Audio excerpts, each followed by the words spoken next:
Então vamos lá, retornando para a nossa segunda aula de LDB, a Lei de Diretrizes e Bases da Educação Nacional. Se você não assistiu o nosso primeiro vídeo, que trata dos primeiros artigos da LDB, primeiro, segundo e terceiro artigos, eu sugiro que você assista e em seguida retorne para cá, porque nesse vídeo a gente vai continuar, a gente vai tratar dos artigos 4º ao artigo 7º da LDB nessa nossa videoaula. Então, bora lá!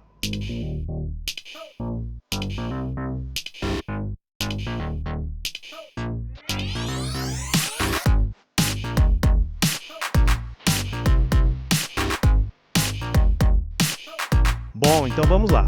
Se você ainda não é inscrito no nosso canal, eu peço que você se inscreva, ative o sininho das notificações, assim você vai estar sempre recebendo quando a gente postar vídeo novo por aqui. E se você gostar do nosso vídeo, dá o like também, que ajuda bastante a gente nesse início aí do nosso canal.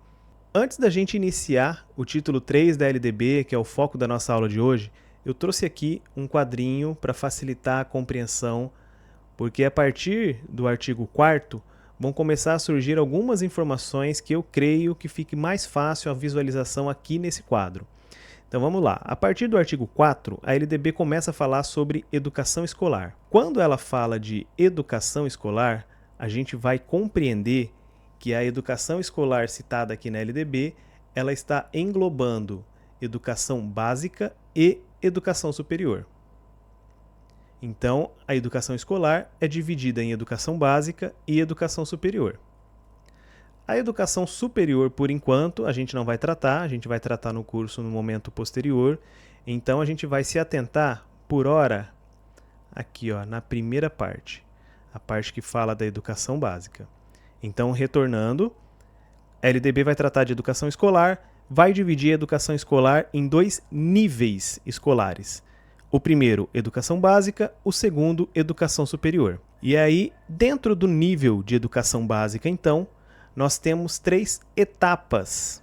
Então, são 3 etapas da educação básica. Seria a educação infantil, o ensino fundamental e o ensino médio.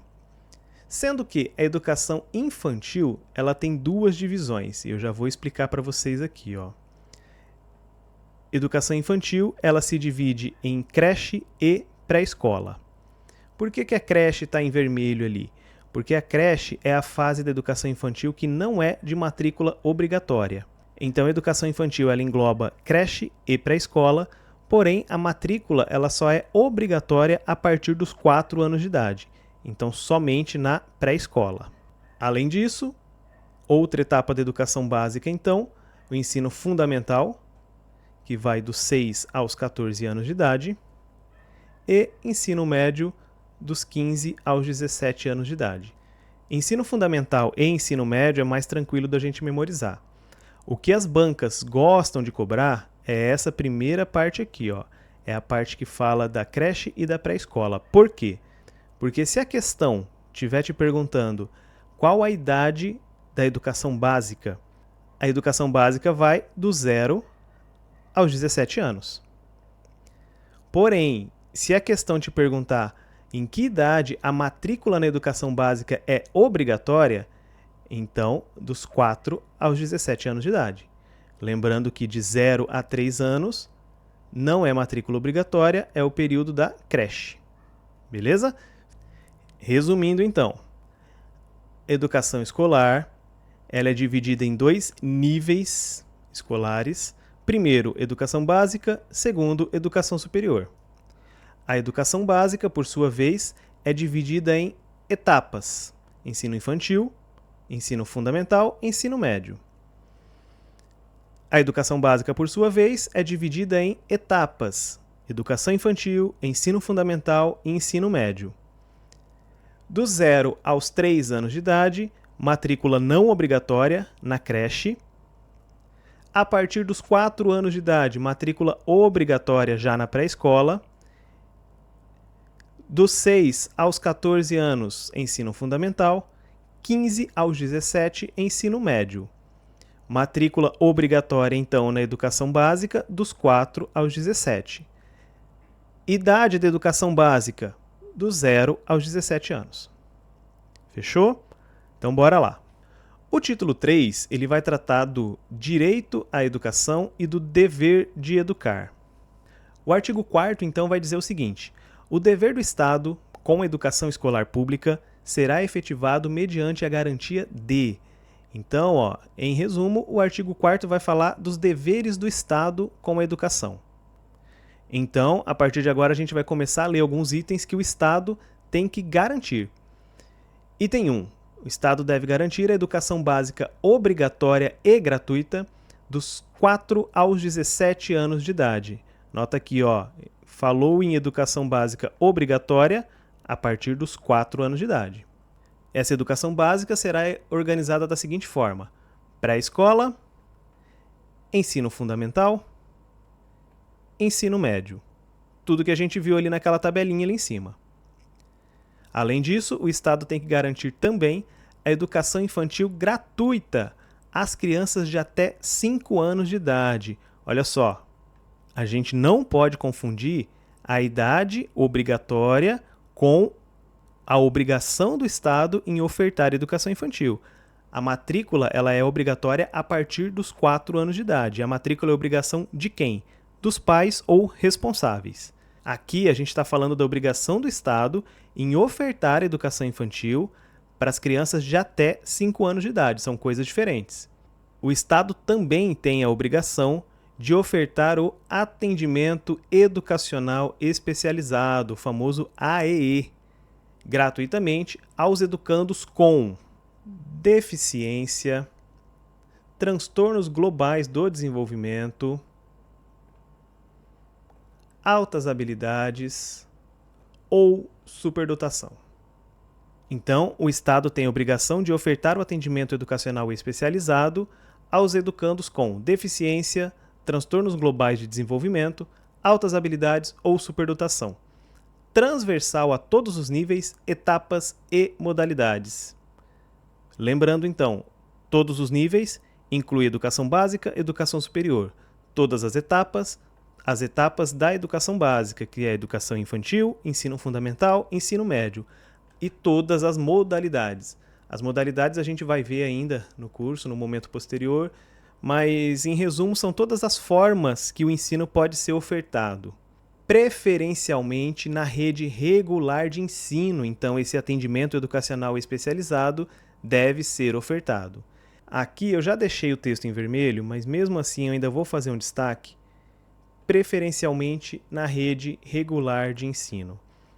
As bancas gostam muito desse tema e gostam muito de colocar que o atendimento educacional especializado ele deve ser ofertado preferencialmente na rede privada de ensino, ou obrigatoriamente na rede regular, ou obrigatoriamente na rede privada. Então, o Estado deve ofertar o atendimento educacional especializado a estudantes com deficiência, TGD, altas habilidades ou superdotação, preferencialmente na rede regular de ensino. Item 4. Acesso público e gratuito aos ensinos fundamental e médio para todos os que não concluíram na idade própria. Nota aqui, ensino fundamental e ensino médio. Educação infantil não está aqui. Essa é a principal pegadinha desse item, tá? Para todos aqueles que não concluíram o ensino na idade própria, o Estado deve garantir o acesso público e gratuito. Item 5. Acesso aos níveis mais elevados de ensino, da pesquisa e da criação artística, segundo a capacidade de cada um. O Estado deve garantir, sim, a possibilidade de acesso aos níveis mais elevados, mas sempre de acordo com a capacidade de cada um. Item 6. Oferta de ensino noturno regular, adequado às condições do educando. Todas as escolas devem ofertar ensino noturno? Não, não é isso que está dizendo. O Estado ele deve garantir a oferta do ensino noturno. Então, algumas escolas devem ofertar o ensino noturno. A oferta do ensino noturno ela tem que existir. Item 7. O Estado também deve garantir a oferta da educação escolar regular para jovens e adultos, o famoso EJA, com características e modalidades adequadas às suas necessidades e disponibilidades, garantindo-se aos que forem trabalhadores as condições de acesso e permanência na escola. Ou seja, não basta possibilitar que jovens e adultos acessem a escola, também é preciso garantir que eles permaneçam na escola.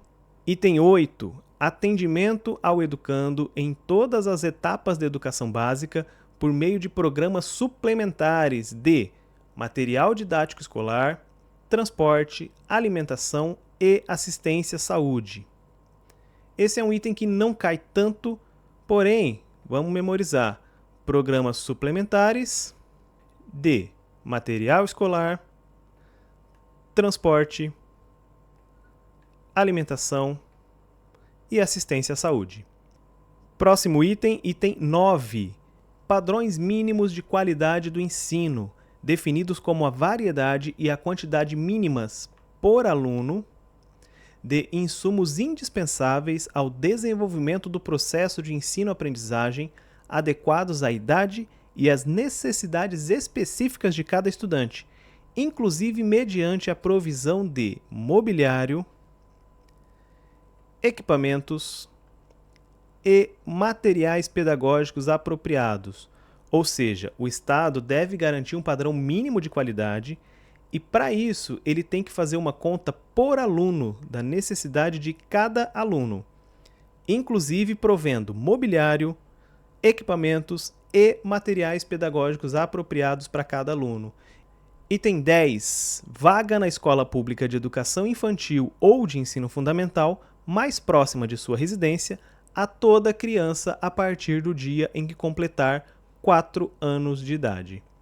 Se a gente já viu que a matrícula ela é obrigatória a partir dos 4 anos de idade, o Estado então tem o dever de ofertar essa vaga na escola mais próxima da residência dessa criança. Item 11. O Estado deve garantir também alfabetização plena e capacitação gradual para a leitura, ao longo da educação básica, como requisitos indispensáveis para a efetivação dos direitos e objetivos da aprendizagem e para o desenvolvimento dos indivíduos. Nota que o Estado deve garantir a alfabetização plena, porém, a capacitação para a leitura ela é gradual. As bancas gostam de inverter aqui também. Item 12. O Estado também deve garantir a educação digital, com garantia de conectividade de todas as instituições públicas de educação básica e superior. Não é apenas da educação básica, educação superior também. E tem que ter acesso à internet de alta velocidade, adequada para o uso pedagógico, com o desenvolvimento de competências voltadas ao letramento digital de jovens e adultos, a criação de conteúdos digitais, a comunicação e colaboração, além de segurança e resolução de problemas. E o parágrafo único ainda vai dizer o seguinte: para efeitos do disposto no inciso 12 do caput deste artigo, ou seja, esse que a gente acabou de ver aqui, as relações entre o ensino e a aprendizagem digital deverão prever técnicas, ferramentas e recursos digitais que fortaleçam os papéis de docência e aprendizagem do professor e do aluno e que criem espaços coletivos de mútuo desenvolvimento. Então, o artigo 4º ele trouxe vários itens que o Estado tem a obrigação de garantir. Agora vamos para o artigo 4º-A. É assegurado o atendimento educacional durante o período de internação ao aluno da educação básica, nota que aqui não engloba educação superior, o aluno que estiver internado para tratamento de saúde em regime hospitalar ou domiciliar, por tempo prolongado, conforme dispuser o poder público em regulamento na esfera de sua competência federativa. Ou seja, é assegurado o atendimento educacional para todo estudante que tiver em tratamento da própria saúde, seja em regime hospitalar ou domiciliar por tempo prolongado. Então, todo estudante que tiver em tratamento prolongado de saúde, ele tem direito a receber as atividades, as provas.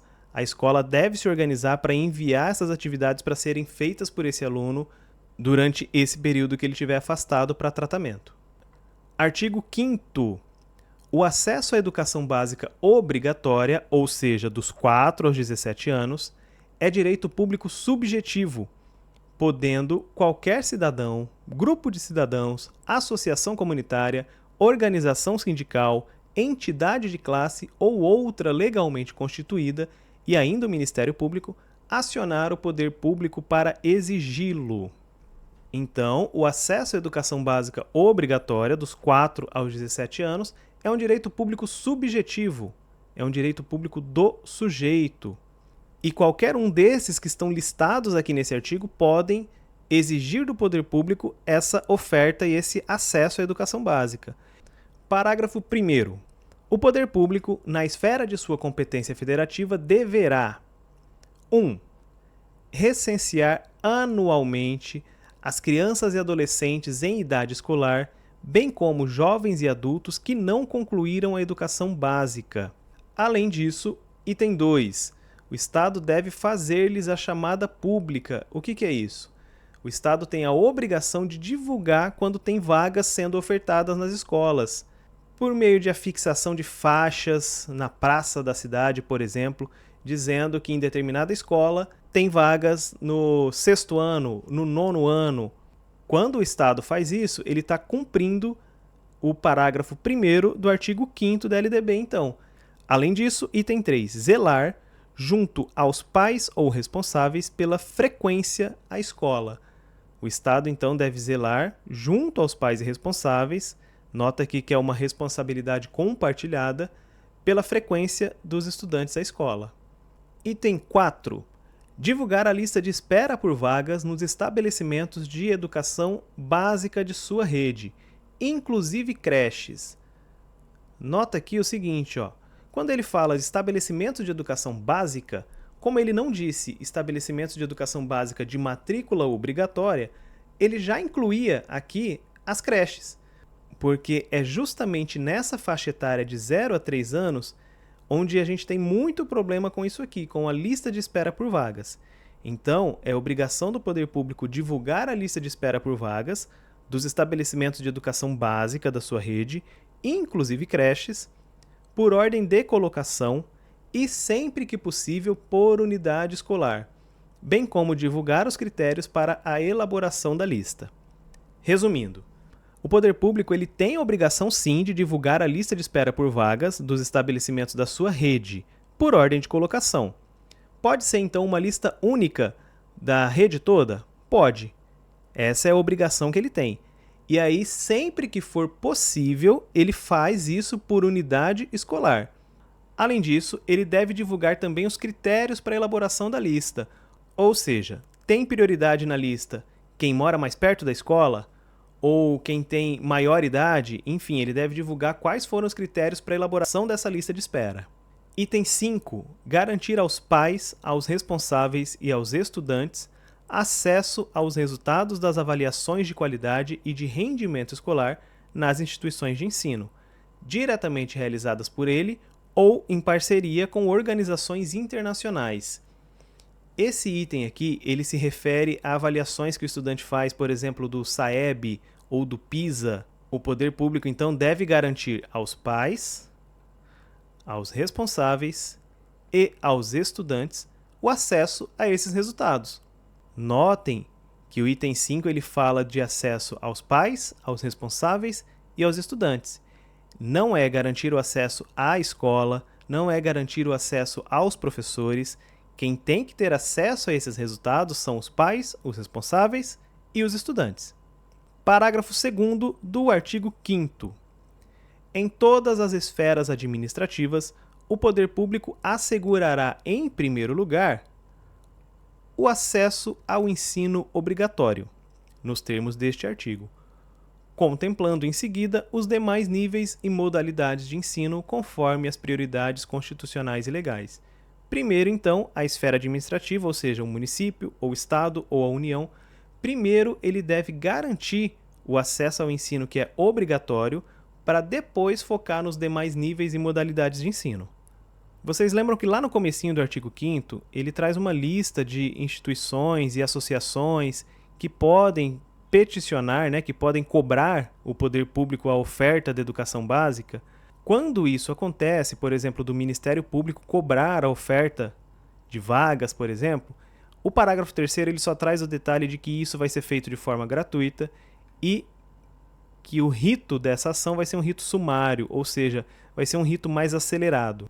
Então, sempre que o processo envolver a oferta de vaga, alguém cobrando que o poder público oferte vagas na educação básica, isso vai ser feito de forma gratuita e o rito vai ser acelerado. Parágrafo 4º. Comprovada a negligência da autoridade competente para garantir o oferecimento do ensino obrigatório, poderá ela ser imputada por crime de responsabilidade.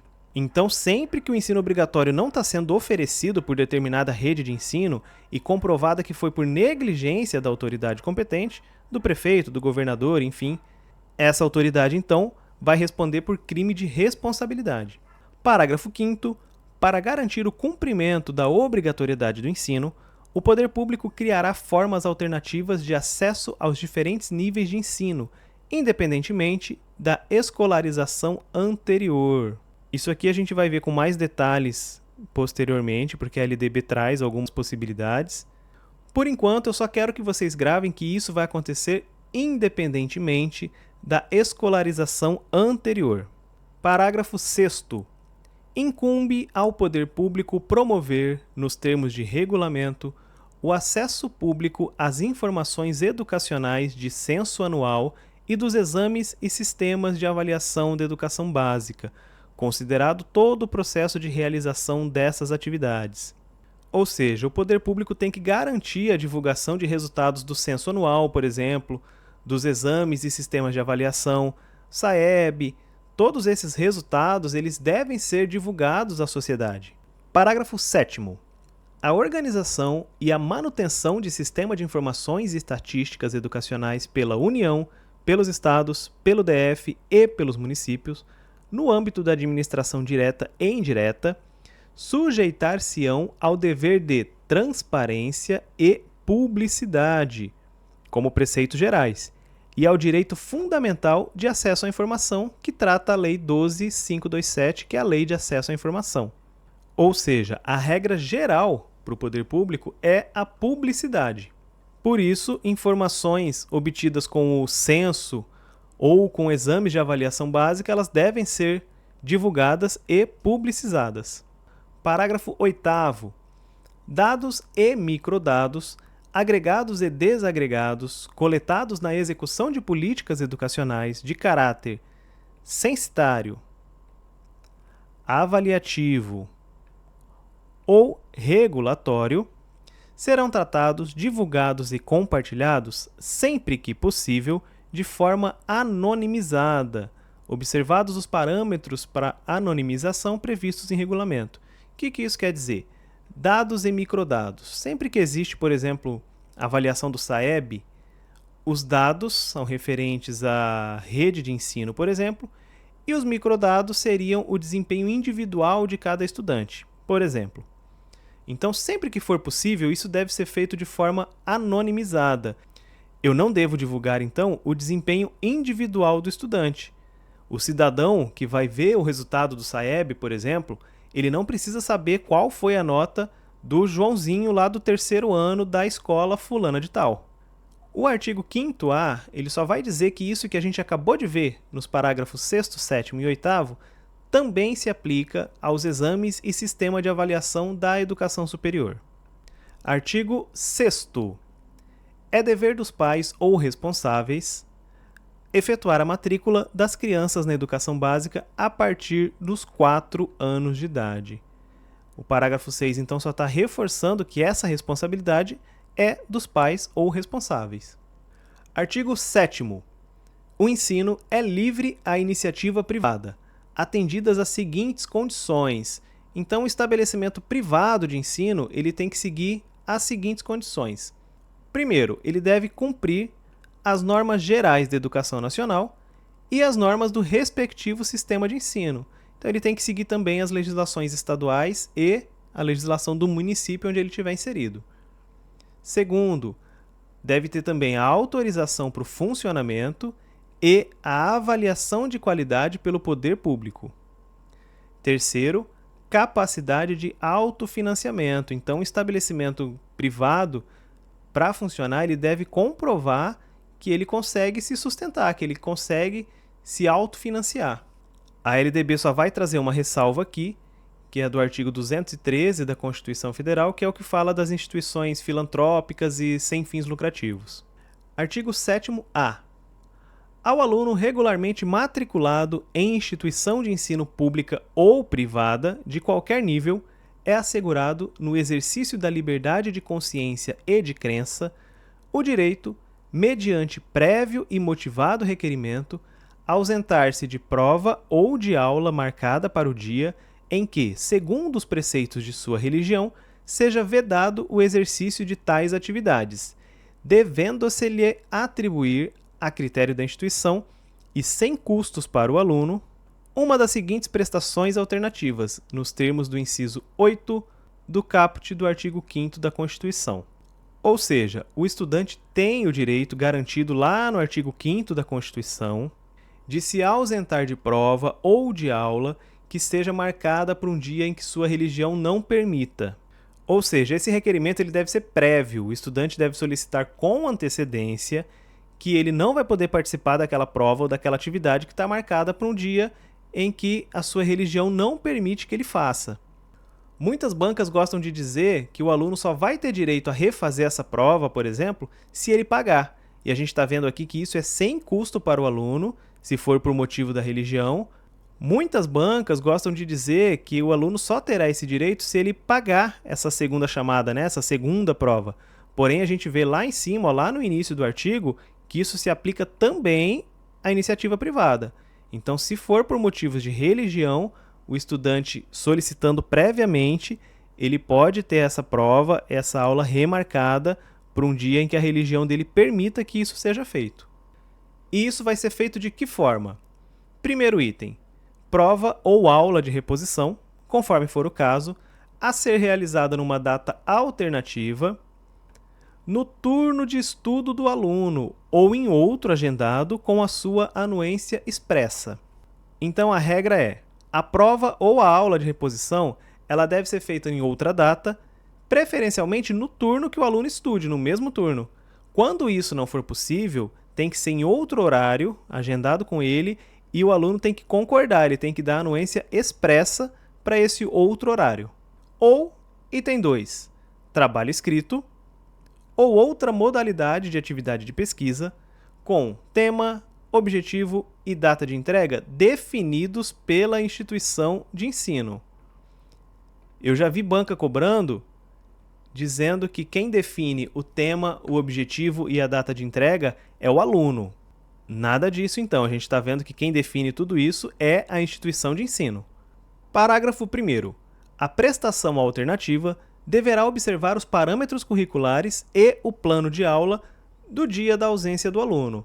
Aqui eu vou trazer um exemplo da minha aula. Se eu estou trabalhando questões de gênero no esporte, o dia que o aluno não pôde participar da aula. Na aula de reposição, eu não posso trabalhar, por exemplo, basquetebol com ele. Eu preciso trabalhar o mesmo conteúdo que estava previsto no plano de aula do dia que o aluno não pôde participar. Parágrafo 2º. O cumprimento das formas de prestação alternativa de que trata este artigo substituirá a obrigação original para todos os efeitos, inclusive para o registro de frequência. Ou seja, se o estudante fez a aula de reposição, ou fez o trabalho que foi solicitado como forma de reposição, ou fez a prova numa outra data, tem que constar a presença dele naquele dia. O parágrafo 3º, ele só vai dizer que as instituições tiveram aí o prazo de 2 anos para regularizar essa forma de prestações alternativas. E o parágrafo 4º vai dizer que o disposto nesse artigo não se aplica ao ensino militar, porque o ensino militar tem uma regulamentação própria. Bom, como o vídeo hoje ficou um pouquinho mais extenso, a gente vai deixar as questões para a próxima aula, para o próximo vídeo, os exercícios de fixação. Eu agradeço você que assistiu o vídeo todo. Se você não é inscrito ainda no nosso canal, se inscreva. Se você gostou do nosso vídeo, dá um like e a gente se encontra no próximo vídeo. Valeu!